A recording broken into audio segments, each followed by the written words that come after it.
All right, next generation, Cooper Flagg. I don't know if you've gotten to see him or you saw him on the AAU level or in high school, or how real a deal. What do you think? Big fan of Cooper Flag. I think what I'm the biggest fan of is his motor, and I Mm, think his competitiveness, and he's fearless, and I love that about young players. This is going to go to your additive about American white players. I think Chet may have cracked the mold, but I think Cooper may break the mold. I think okay. he's extremely talented. I got a chance to see him play in person. I got a chance to just see. And to me, it's not always about the numbers you put up when I see. Yeah. It's just, do you understand what shots you should and shouldn't take, and the rotations on defense, and your ability to keep the ball in front, your ability to be a help side block defender because he's someone Mm, chasing down blocks too. So I really like Cooper Flag. I think his intangibles to begin with are going to be what carries him in the NBA, but I think he's someone that's going to become a really solid shooter. They say daily. I was just at that at the NBA camp with my kids, and some people were talking about just how much he's improved his mid-range shot and his yeah. shooting from deep. So as long as he continues to work on that, which I know he will, and he'll be able to master that to some kind of aspect, I think Cooper Flag is going to be a really special player, and for him to somehow, some way land in Dallas is absolutely crazy to me. So It's I pretty think crazy. You got any he's conspiracy landing in. theories about that? Yeah. Yeah, I mean, I think there's a whole there's a whole bunch of conspiracy theories you and I both can come up with how the hell Yeah. he ends up there, how LeBron ends up in Cleveland, how Kyrie ends up in Cleveland, how certain guys and how Derrick Rose ends up in Chicago. There's just certain things that happen with that lottery machine sometimes when they need to happen that happen. So, but I'm a big component on it. Sometimes the trajectory of star depends on where you go. And if you're one of those bottom of the barrel, terrible teams that have Yeah. different coaches every year, that can mess up. One example is DeMarcus Cousins. I think DeMarcus Cousins, outside of the anger and the temperament that a lot of people I agree characterize him with with, you. and whether he earned I'm that or not, he yeah. had 7 coaches in 8 years, Skip. So there was no kind of rhythm or any No. kind of just flow. And I think that just kind of it never allowed him to really mature in that Sacramento situation because it was a new coach every year. So I'm a big component on where you land as a young star can really kind of help you either be a superstar or it can help you kind of just be very talented and just be out there.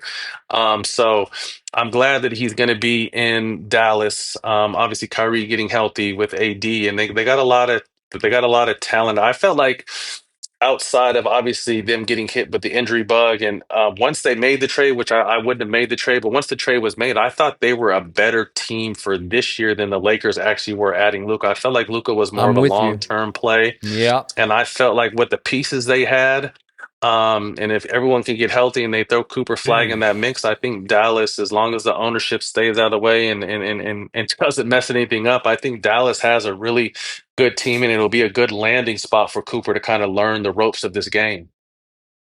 If I can go white to white comparison, how close could he ever get to Larry Bird? I don't. Is Larry Ooh. too before I your mean, you would have time, to or tell me. I mean, yeah, I grew no, so I was born in 1980, so I knew a lot yeah. about Larry because I was a Magic fan. And the older I get, the more I learn about how cold Larry was. Just talking to guys that played from back then, or kind of He seeing was cold. He was something different. So I don't know. I don't even want to disrespect Larry yet. And even in mentioning those two in the same breath, I think Cooper has a whole career before we can even start, really That's comparing those fair. guys because Yeah, Larry you're was right. one of the greatest players of all time. But again, a white player that's going to take the league by storm. I think there's some smaller comparisons you can make with Larry and Cooper and with their ability and the way that they're going to kind of transcend and he'll probably have one of the highest selling jerseys in the league, and he's going to be he's going to be must watch TV similar to what Larry was. So I'm definitely interested Yeah. and excited to see what this journey is going to be for Cooper Flag. Well,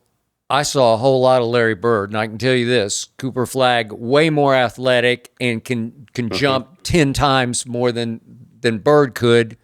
But Bird was cold, like you said. I mean, he was just genius IQ, bad, you know what. But skill set too. I mean, Oh, Skip. There was times I God, don't know if we talked about it with you, but I mean, he would shoot the ball. He'd play the games left-handed and just talk he shit the would whole way. Like just the what are whole we way. doing right here? He telling you what the moves he's gonna put on He's you and gonna, do it. I mean, just yeah, that level of confidence and skill and yeah, IQ and ability to put the ball in the basket. And then obviously, before he hurt his back, he was out there hustling and diving and playing defense and he blocking was. shots. So he was a complete player, and I don't think he gets the just due he deserves as one of the greatest of all time. No, and he's another one, Matt, who could shoot it way back behind his Yep. head. Maybe not like KD Mm-hmm. at 7 feet tall, but Mm-hmm. you couldn't bother it that much. And when he got Yeah. it going, it's just he's going to laugh at you. He's going to clown you.